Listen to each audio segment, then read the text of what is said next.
in coming up with the idea for cars, it was like putting my two loves together, kind of for the first time. The two halves of my family, my mom being an artist and my dad being a car guy.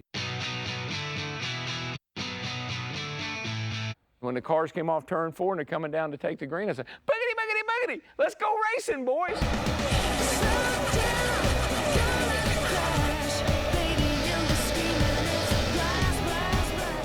First of all, we want to animate these characters. You've seen it. It's this cartoon. Yeah. But we want to do it in a way where the moves, it's like we do our homework.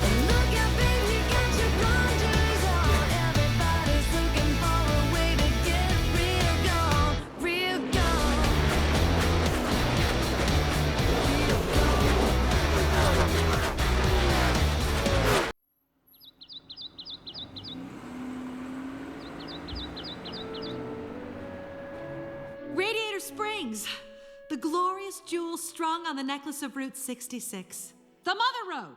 We researched a lot about Route 66, and there was one author named Michael Wallace who wrote the definitive book on Route 66, Route 66, the Mother Road. We called him up, and he was happy to talk to us, and he came out to Pixar. John wanted everyone to learn as much as they possibly could about the road and experience the road. So I had to take them out on the road.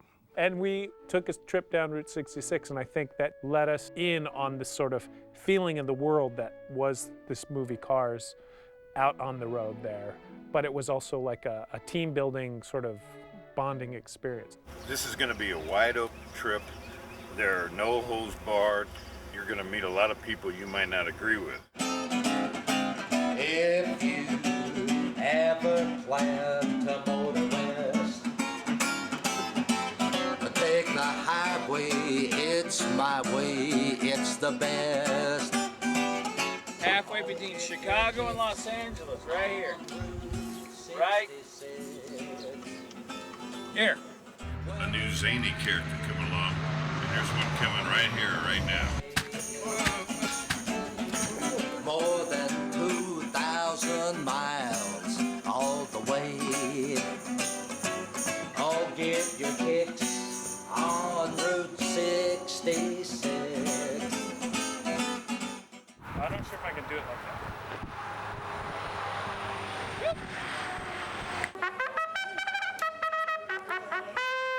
Up here on stage is Mr. Jonas Rivera. He has 1 hour to eat 72 ounces of prime Texas top sirloin. Let's give Jonas a little round of big Texan encouragement. Yeah, man, do it. Is your shop closed for today? No, it's open. I need a haircut really bad. Make it nice and short. He wants it all cut off.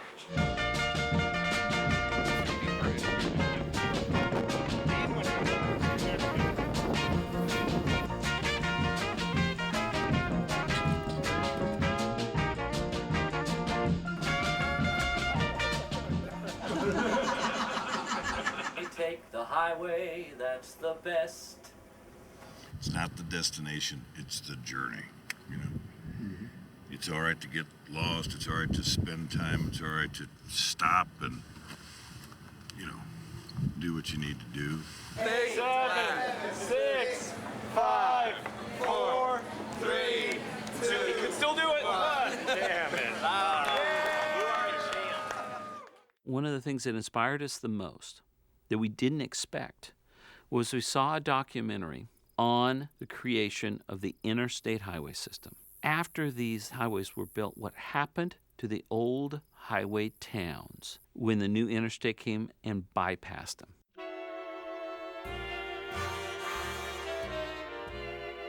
My name is Angel Valadez Delgadillo. When we were bypassed at about this time of the day, 1:30, 2 o'clock, the world stopped. The world just forgot about us. But it didn't come back to normal for 10 long years.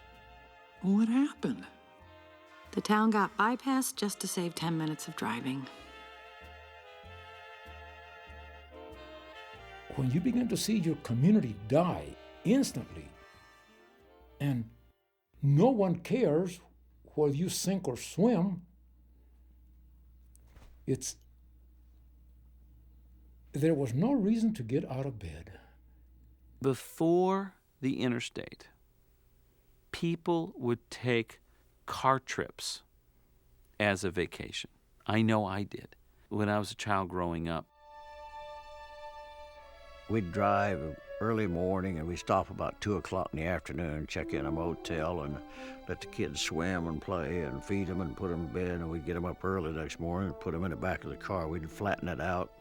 My wife always had a camera on her shoulder. We'd stop and smell the roses. We were driving. We'd go through a little town. There'd be an art show or something displayed out there. We'd stop. Cars is a very personal story to me. Not only is it inspired by my love of cars, not only is it inspired by my dad, who was a parts manager at a Chevrolet dealership, but it's inspired by something that happened to me in my life. Sheriff Woody! I directed Toy Story, A Bug's Life, and Toy Story 2.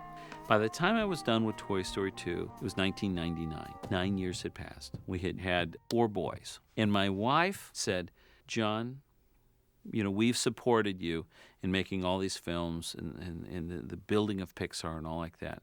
But you better be careful, because one day you're going to wake up and your boys are going off to college and you will have missed it.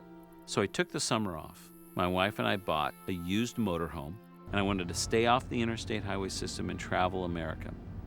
And you know what happened? We got so close as a family. It changed my life. I came back knowing what I wanted this movie to be about, is a character discovering what I discovered, that the journey in life is a reward, And I started thinking, and all of a sudden the story just started coming out. It's got to be about a race car. Speed. I am speed. 1 winner, 42 losers.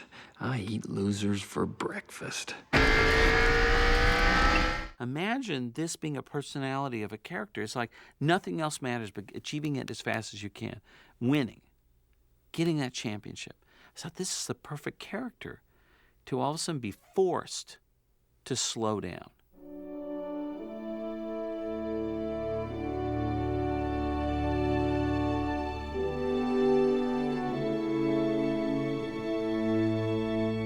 Whoa. Look at that. Look, and they're driving right by. They don't even know what they're missing. That's what this character needs to discover. And so we started taking and merging the two worlds that of the automobile that we love so much, racing and Route 66.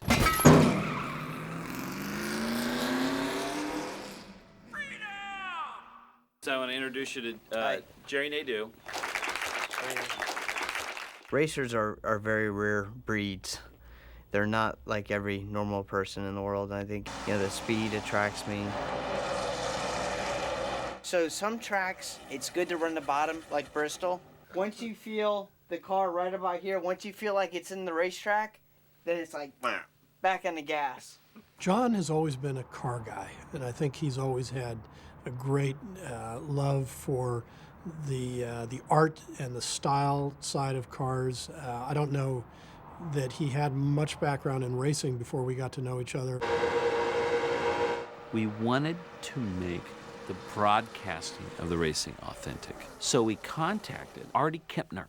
Artie Kempner was this director. And that's something for you all probably to think about when you're animating the cars when the wreck happens. What these guys go through. He became one of our greatest advisors. And one of the things he taught us is how important the broadcasters are. This is what it's all about, a three-way battle for the lead with 10 to go. One of the greatest voices of racing is Darrell Waltrip. I've never been to any race, whether it's a go-kart race in a parking lot or a race at Daytona or a race at Indy, that I didn't get excited about. Watch this, here he goes. Craven gets that high right out next to that wall. Watch. Right there. Close. Right there in the middle. Cuts down, he's gonna make it down, he's gonna get down under him. That's not the way to do it, I don't know. Come on, baby, come on. I was so inspired by your broadcasts, that you, Artie directing, and all the Fox team. For the first time, you felt the excitement on TV that you feel at a track. Who's going to get off? Here he comes. Here he comes. He's got him this time. It's going to be a drag race. Wow. They touch. They touch. Craven got him. Craven got him. Craven got him. And Craven. All right. What a finish. Have you ever? No, I've never. Wow.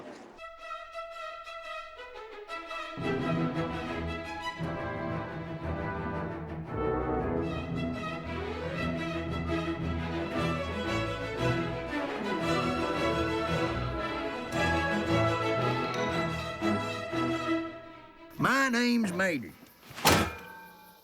Mater? To a mater without the toe. I said, mater. Yeah, like Mater, but without the tuh. So now, how'd you get that name?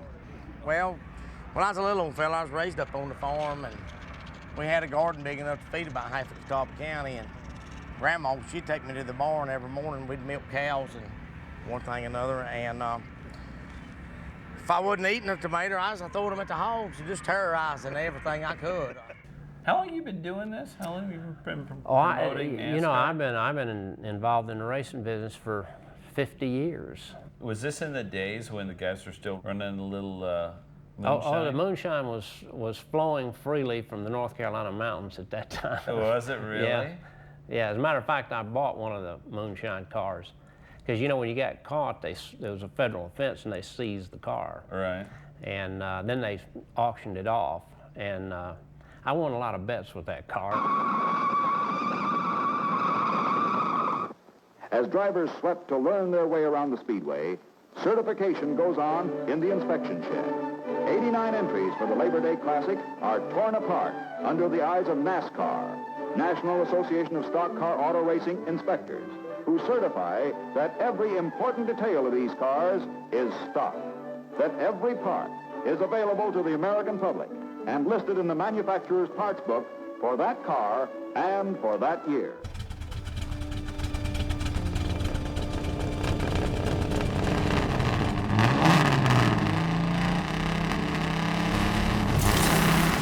Tell me about the Hudson Hornet. What made the Hudson Hornet so special? The Hudson Hornet was the very first car that had tri-power. It was so low and so sleek at this time in '52, and with the 3 deuces on the carburetor, it outrun the Word of God. My introduction to some of the people in Charlotte outside the corporate office might not have happened if it hadn't been for John, and his ability to seek people out and introduce himself to interesting people is something that, it's a rare skill. His daddy won the championship in the Hudson Hornet. He's been here in the darn infield with us for as many years I've been here. We're doing this movie with animated characters, and it's got a Hudson Hornet, 51 Hudson Hornet in it. If he got a 51 Hudson Hornet in it, Marshall Teague drove it. Marshall Teague passes Herb Thomas for the lead. Teague, driving number 6, owns both cars. 30-year-old Teague, 225-pound native son of Daytona Beach, was last year's winner. Tell me what this thing is. It's a piece of Goodyear rubber. That's the marbles that end up, They call marbles. and it looks just like a marble. Tires are soft to get hot and sticky, and chunks of rubber just fly off of these. And there you are. Got my little smile there. Yeah, You're doing good. Okay. We've been getting to your smile. All right, that's good. We had to do more to the model and give it more controls to get your smile. You got more talent in one lug nut than a lot of cars has got in their whole body. Really? Oh, But you're stupid. Excuse me? This ain't a one-man deal, kid. We did not take no for an answer. We used to talk at Chamber of Commerce meetings, how do we get the economy back? I stuck to Route 66 because after the bypass, tourists began to trickle back into Seligman. Next thing you know, we had formed the historic Route 66 Association of Arizona. The state made Route 66 historic December of the same year. We got the attention of our Arizona Department of Transportation, and the rest is history. Route 66 is a metaphor. It's a symbol for a lot of roads. It just so happens it's the one that most of us have addressed for many, many reasons. So now we're going to put our things down, a little piece of Walmart plastic, a little piece of Today, with our devil's rope, with our juniper, and then Bud's going to put the stone in the sepulcher, a Gallup brick fired up that we got at Dennis Hopper's old motel in the Whispering Pines on the Mother Road. There you go. Smashes to ashes and rusty dust.